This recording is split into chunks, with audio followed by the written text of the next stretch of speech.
Good morning, dear friends and colleagues. It's my pleasure to introduce Magister Žiga Škorjanc for a second time in Boni to you. Žiga is one of the key staff members of our department, working on many different projects and many research areas we are involved in. In everything we are doing, more or less, Žiga is in some way involved. It's really a pleasure to have you here, Žiga. As I mentioned already in the first round of Boni, your background is Slovenian, so I'm very happy to learn from you today about the recent and the most recent developments in Slovenia. Thank you for being here. Let us start perhaps with a general overview about the lockdown rules as they stand at the moment. Where do we stand, and what is the pandemic situation in Slovenia looking like today? Well, firstly, thank you for having me, and thank you for this kind introduction. The lockdown rules in Slovenia, if one looks at them from Austrian point of view, would be similar but different in detail. And the situation is a bit worse with regard to the number of cases than in Austria, but not significantly so. In general, the rules that applied until 1 week ago were very much familiar for all of us. They were similar than in Austria at the time of Easter break. So the shops were closed, most of public institutions were closed, schools, universities were closed, and so forth.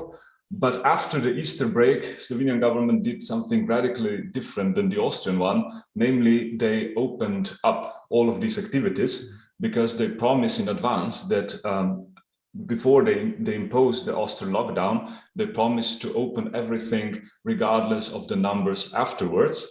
And so they did. And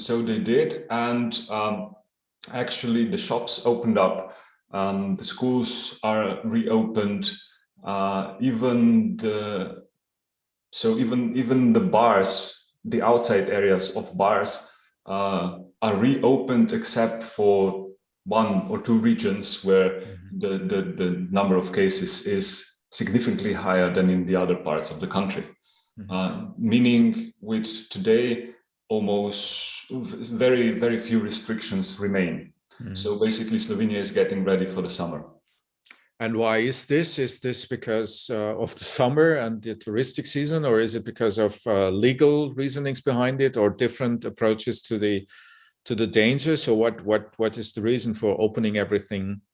Well, I think they tried to reopen many things on several occasions and had to pedal back on those promises. And now, in preparation for the summer, they have reopened just to keep the promises and to keep the public opinion on their side with regard to the measures. It was so that some measures in Slovenia were stricter than what we know from Austria. This is mainly the movement within the country, which was limited to regions. And one has to imagine a country of 2 million people is a small country, so the regions are relatively tiny as well.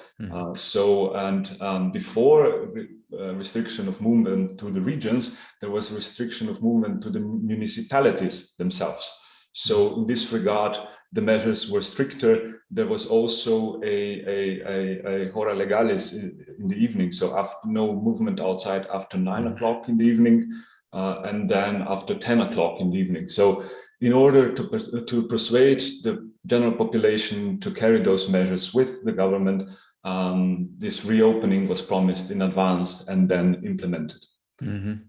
And do the vaccinations have anything to do with this? So how is Slovenia progressing when it comes to vaccinations? So the vaccination effort is relatively comparable to that in Austria and other countries in Central Europe, meaning that the programs are in place, but they lack the vaccines to fully start. So the number of people who got their first shot and the second shot is comparable to Austria, meaning somewhere around 10% for the first shot and a bit more, so it's like 5% for the second one. And this was mostly the elderly and other risk groups with regard with other preconditional, so other medical preconditions that got this. And also, of course, the teaching staff, not at universities, but at primary and secondary schools, got a lot of them got at least the first round of vaccination. So I would say that vaccination effort is ongoing, but it's not the main reason for opening the country, because one is not nearly seeing the levels that we know from UK or other leaders when it comes to vaccination. So. Okay, plenty of the measures, I assume, that were taken in the last year were under review, also under judicial review, and perhaps that might be one of the factors of reassessing how the situation should be in this summer. Could you perhaps briefly report on the most interesting and most recent cases from a legal perspective? From a legal perspective, there are three cases I would like to briefly discuss with you. So the first one is the landmark case from last August, when the measure in question was the prohibition of movement outside of the municipality of one's permanent or temporary residence, because this was the most strict measurement, at least in the eyes of the general population. It was very strict, because without a reasonable doubt, you could not move from one municipality to another. And the fines imposed if you were in breach of this prohibition were more or less automatic, right? So several €100 because you were found 15 kilometers outside of your residence. And this case was brought to the Constitutional Court, and the article that was discussed before the Constitutional Court was the freedom of movement under a Slovenian constitution. This is a separate article regulating it, and the Constitutional Court considered the test of legitimacy and then the test of proportionality of this interference with freedom of movement, and they found that the measure did not disproportionately interfere with the freedom of movement. So one remark, maybe the ordinance governing this was already has already been lifted and exchanged with a different, less strict measure in the meantime, but the Constitutional Court decided to go ahead with these proceedings, in any case, in order to create legal clarity for the legal acts in future, so to provide some guidance. And so this strict measure was kept in place, but it wasn't kept in place by the government, because they switched from prohibition of movement to the municipality. They switched then to the regions, so they give a more leeway to the people. So this was one landmark case that was broadly discussed in all the media with the public. So one of those where everyone has an opinion on it. The most recent case where I could maybe say is the case from last week, when Constitutional Court decided to suspend an implementation of temporary and general prohibition of movement and gatherings in public places and areas. So it was basically one of those many ordinances that govern the gatherings and movement of people in public places got another version, and this new version got its implementation got suspended by Constitutional Court. The decision, Constitutional Court ordered the decision to be executed by government adopting a new regulation within a week, and this intermediate period ends today. So if the government does not provide a new ordinance today, the public gatherings will not be limited in any additional way in Slovenia. But in the next couple of days, a new ordinance is going to come into place with very much the same mechanisms that we know from around Europe for limiting public gatherings and protests and so forth. This is to the standard cases that we have, but then I brought another more interesting, more intriguing case with me, maybe. This is these are several proceedings concerning Slovenian Information Commissioner Just for the background, Information Commissioner is the data protection authority in Slovenia. It is about a program called Face Trace. What this application does is it compares surveillance video and such with the police evidence of suspects in criminal cases, much like Rasterfahndung in Austria does. The Information Commissioner did a general investigation into this system and found no systemic irregularities. So if you compare the legal basis, the way the system works, they found it is not something like Clearview system that takes photos from the internet and compares it with databases and so forth. It has found that in principle, it is the way it works is compliant with the laws. And also the police claims that the automated comparison of photos with face trace module is only carried out in detection and the investigation of criminal offenses. So crime as we imagine it, like burglaries and so forth. What is then interesting in this case is that Information Commissioner has received information and reports also made in on public TV, that the police was using the system in order to identify participants in public gatherings in Slovenia and sanction them in various misdemeanor proceedings. Meaning, this would then, as the Information Commissioner says, be illegal use of this face trace application. But they have filed two separate inspection proceedings into this use of the program, meaning where the police basically films the illegal gathering and then tries to match tries to identify the participants of the gatherings with comparing those video materials with the database of criminal suspects that they possess. This is a novel way to monitor Corona non-compliant gatherings, to just film them. Yeah, strange.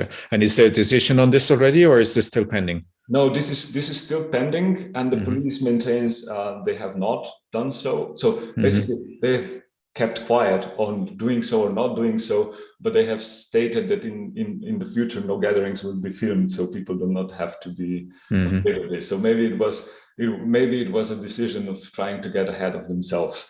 There's no way of patrolling this. But it is a very novel approach. I haven't heard something similar before. No, me neither. Yeah.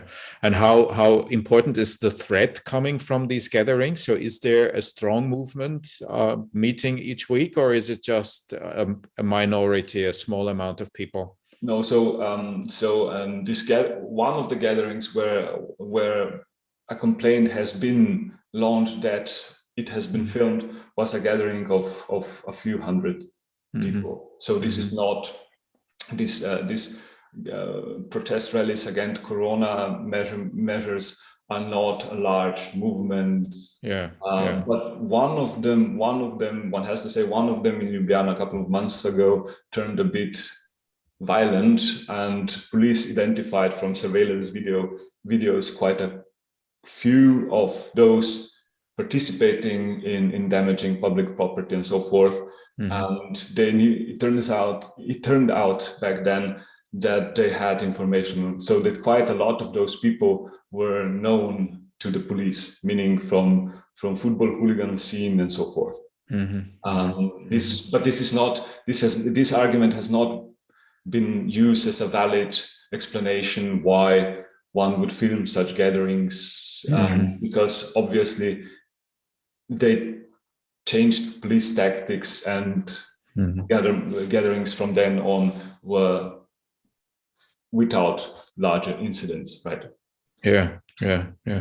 So that's a very interesting case, because it shows once again how how easy the purpose of collection of data can change if somebody thinks that it's appropriate, right? So interesting, absolutely. It is indeed, right? And if one would go into detail, it is not even the way you use face-to-face program or any such processing activity, right? It's just the purpose. Instead of criminal proceedings, it's misdemeanor proceedings, and it's basically the actual data processing activity is the filming of the process, right? That is done differently. So you don't take surveillance video, any other accidental video that you find at the place of crime, but you yourself film it and provide the video input to analyze afterwards. So basically, if you would have to check the legal basis for it, it would not be the legal basis governing the face trace program, but some other legal basis governing when police can generally make a sort of general monitoring of a public gathering with video surveillance. Right? Because this is general monitoring, because you don't know that something is going to go wrong in 2 hours time. You just start filming in the beginning and then you fish. And I mean, one of the interesting things that I see when I see videos from those gatherings is that there are hundreds and thousands of people taking films there, right? So there is so much footage out there, making it very easy to compare things and to identify people if you use the right technology, right? Yes. Yeah, absolutely. So basically filming a protest rally is not a means of surveilling it. It's probably a scare tactic. The proportionality of the measure would never, if you do the proportionality test, it would never hold ground, because you can find videos online scraped from public platforms, and that's it. And you have videos that you haven't created and was published by their authors, so legally much easier to use it. And then you can look for incidents within those videos and analyze just those portions of the videos. You don't have to monitor everything yourself. Yeah, absolutely. Žiga, last question in a way. No, there are two, but one important and large one is about the situation at the universities, in particular for law students, and how exams are organized. Any changes there? So most universities, including law schools, have been in distance learning mode since last March.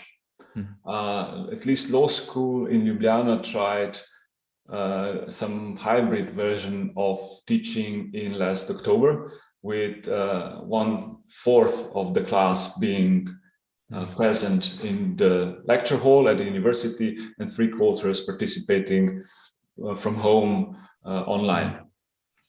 This was a story of mixed success, or it wasn't that. So the students prefer, from what I hear, the purely digital mode to the hybrid one, because they had problems with asking questions and so forth when they didn't hear questions that were posed in the lecture hall itself, and then vice versa, the students in lecture halls didn't hear everything that students asked in chats online. So this was a bit of a mixed success, but it was only 3 weeks. So if you would have this for a prolonged period of time, these were probably just the first steps, and you could easily amend them in some way. But as I said, it was 3 weeks, and then they switched back to fully online mode.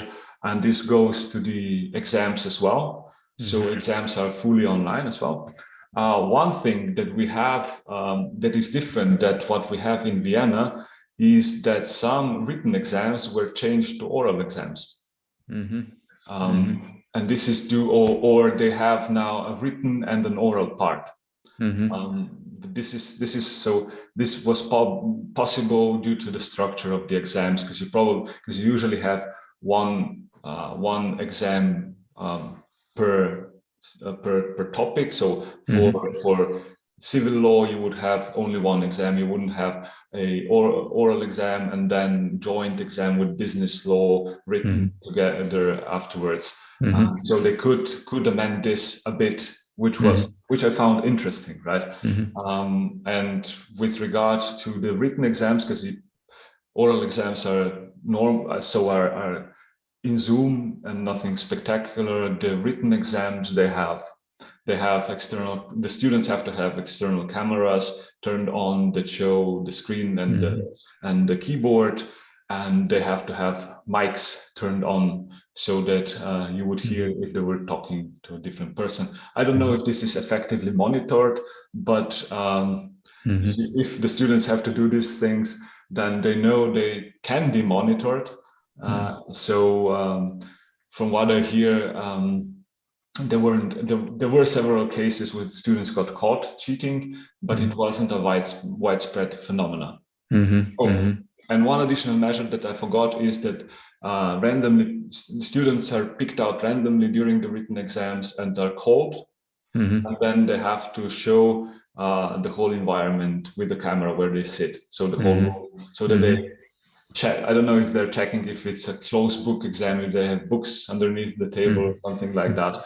But this is what has been done. And as to the changes in the legal education, as far as I know, up to the best of my knowledge, there has been no modifications to the plan of studies or something similar. So no changes in the subjects taught, no new mandatory course, digital law for the first year for the first year students or something like that. I see. Okay, last question, Žiga. Is there, I mean, you kindly provided us with a long list of resources. Is there anything that you would like to highlight in this list, something that interested readers should certainly read or watch or listen to? So what I quite like is, and it is in English, which is an asset for most of you viewers probably, is the link to the press release regarding this landmark case from last August, because it shows the steps of argumentation that the Constitutional Court took in order to then rule that the prohibition of movement outside the municipality of residence is in line with the constitutional requirements. They go step by step through all of those requirements and show how the argumentation can be. And this is something because Slovenian constitution is broadly based on what Germany's constitution is. So the line of argumentation, when you do the test of legality and test of proportionality, would be something that we would do in Austria or in Germany as well. So this might be an interesting interesting reading for those interested in the subject. Yeah. Thank you so much for being with us, Žiga. Thank you for you listening to us. It was a pleasure to have you here. All the best to all of you. Stay connected, stay interested, and in particular, stay healthy or become as quickly as possible, as healthy as possible. All the best to all of you. Bye-bye. All the best. Bye-bye.